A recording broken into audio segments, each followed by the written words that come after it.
C'est un fait qu'aujourd'hui, nous pouvons difficilement aller quelque part, dans quelque partie du monde, que ce soit sans trouver des gens déplorant l'état spirituel des choses parmi le peuple du Seigneur.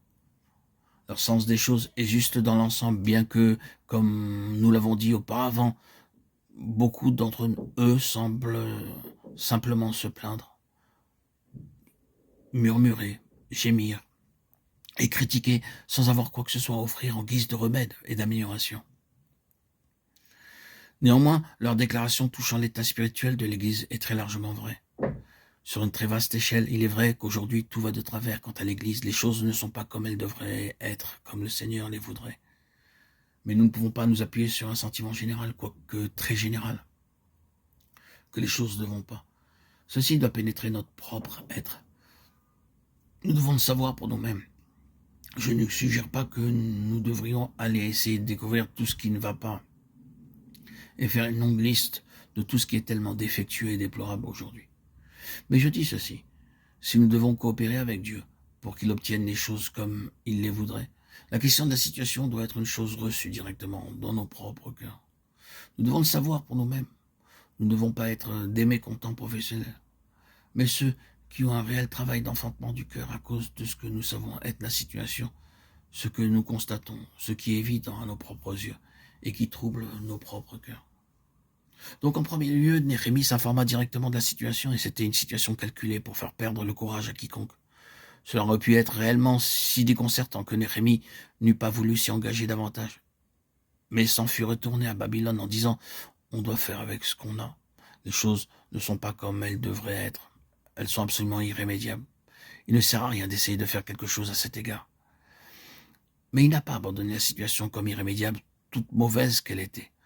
Je suis tout à fait sûr que si vous aviez été l'un des hommes faisant le tour cette nuit-là en compagnie de Néhémie, vous auriez bien pu dire « C'est quelque chose qui est entièrement au-delà de notre portée, nous ne pourrons jamais rien en tirer.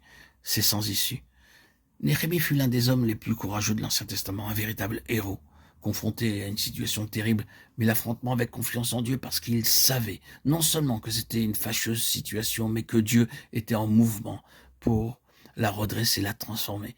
C'était la volonté de Dieu qu'elle soit autrement. Et si Dieu veut une chose, alors tout est tout impossible qu'elle nous semble. Nous avons une base de confiance.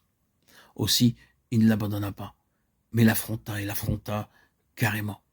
J'ai beaucoup de choses en pensée qui ne trouveront pas d'expression dans ces messages, mais en relation avec ceci, j'ai été amené à parcourir toute la Bible, et je m'en réfère particulièrement au Nouveau Testament, comme vous le constaterez en poursuivant.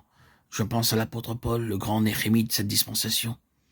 Quelle situation il a dû affronter parmi les chrétiens, tandis que nous lisons sa première lettre aux Corinthiens, nous ressentons que nous aurions abandonné et dit « c'est un gâchis irrémédiable, est-ce du moins le christianisme ?» Mais voyez comment de façon héroïque et courageuse Paul a affronté cette situation. Il ne l'a pas abandonné. Aujourd'hui, nous pourrions être grandement découragés, nous pourrions facilement ressentir qu'il n'est pas possible d'obtenir un témoignage plein et manifeste qui glorifie Dieu, en considérant combien l'Église est détruite, combien la muraille est en ruine, combien les portes sont consumées par le feu. C'est-à-dire combien tout le témoignage est déchiré, mis en morceaux et en ruine. Comme pour ainsi dire, oui, la situation est déconcertante, et nous devons faire face à cette question. Dieu désire-t-il qu'il en soit autrement? Dieu a-t-il abandonné? A-t-il l'intention bien plus que dis-je? S'est-il mis à l'œuvre pour s'assurer un état des choses différent? S'il y a quelque chose qui prouve que Dieu est activement concerné pour cette question, alors nous n'osons pas l'abandonner. Mais cela réclame beaucoup de courage, tout le courage que Dieu peut nous accorder pour affronter la situation présente. Ceux qui connaissent cela savent que je n'exagère pas